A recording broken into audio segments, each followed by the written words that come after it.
पार्ले जी हमारे पड़ोसी मुल्क भारत में सबसे ज्यादा फरोख्त होने वाला बिस्किट है। शायद आप लोगों ने भी पार्ले जी के एड्स या कमर्शियल्स इंडिया के किसी चैनल पर देखे हों। एक अंदाजे के मुताबिक ये बिस्किट बनाने वाली कंपनी एक महीने में 1 अरब पार्ले जी बिस्किट के पैकेट्स बनाती और फरोख्त करती है। भारत में करोड़ों लोग सुबह नाश्ते में पार्ले जी बिस्किट चाय के साथ खाते हैं। मगर क्या आप लोगों को मालूम है कि इतनी बड़ी तादाद में इस बिस्किट के इस्तेमाल के पीछे असल वजह क्या है, और भारतीय लोग इतनी बड़ी तादाद में ये बिस्किट क्यों इस्तेमाल करते हैं? आज की इस वीडियो में हम आपको इन्हीं दो सवालों के दिलचस्प जवाब बताने जा रहे हैं। मैं हूं शकील हैदर और आप देख रहे हैं आपका पसंदीदा चैनल भखर नेटवर्क वीडियोस। दोस्तों, इस बिस्किट की फरोख्त के पीछे एक बहुत ही दिलचस्प वजह है। भारतीय लोग इस बिस्किट को इसके जायके की वजह से पसंद नहीं करते, बल्कि उनकी पसंद की एक और वजह है, और वो वजह ये है कि इस बिस्किट की कीमत बहुत कम है। ये बिस्किट आज भी भारत में 5 रुपए फी पैकेट के हिसाब से दस्तयाब है।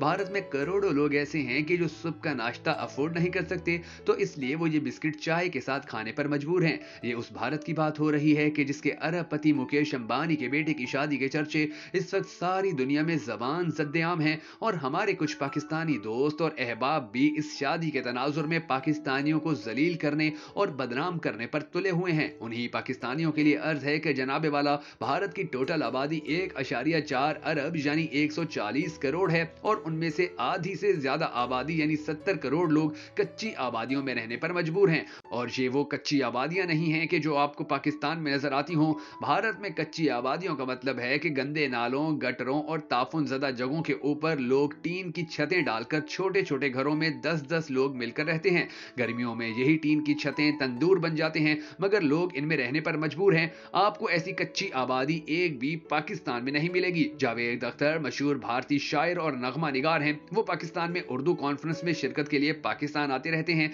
उनका एक इंटरव्यू यूट्यूब पर मौजूद है, जिसमें वो कह रहे हैं कि मैंने बहुत पाकिस्तान घूमा है, मगर मैंने वहां एक भी हमारे यहाँ मौजूद कच्ची आबादियों जैसी कच्ची आबादी नहीं देखी। इंडियन सहाफी और जो भारतीय पाकिस्तान में आते रहते हैं, वो भारत में जाकर पाकिस्तान की सड़कों और सफाई की तारीफें करते नहीं थकते। मुकेश अंबानी अपनी दौलत के हिसाब से दुनिया में 10वें और भारत में पहले नंबर पर आते हैं, और आजकल उनके बेटे की शादी की तकरीबात चल रही हैं, जिसमें दुनिया भर के अदाकार, कारोबारी लोग, सोशल मीडिया के मालिकान और अरबपति लोग शामिल हैं। अंबानी खानदान शादियों पर अरबों रुपए लुटाने के लिए मशहूर है। बड़े बड़े हॉलीवुड के सिंगर्स वहां परफॉर्म करते हैं। ऐसी पुरतई शादी की तकरीबात देखकर जो पाकिस्तानी एहसास कमतरी का शिकार हो जाते हैं, उनके लिए अर्ज है कि अंबानी खानदान करोड़ों भारतीयों का पैसा अपने हाथ में लेकर बैठा हुआ है। जितना पैसा अंबानी खानदान शादियों में फजूल और अपनी झूठी शान और शौकत दिखाने के लिए खर्च कर रहा है, इस पैसे से करोड़ों भारतीय पेट भरकर खाना खा सकते हैं। लाखों लोगों के सर पर मुस्तकिल छत का इंतजाम हो सकता है।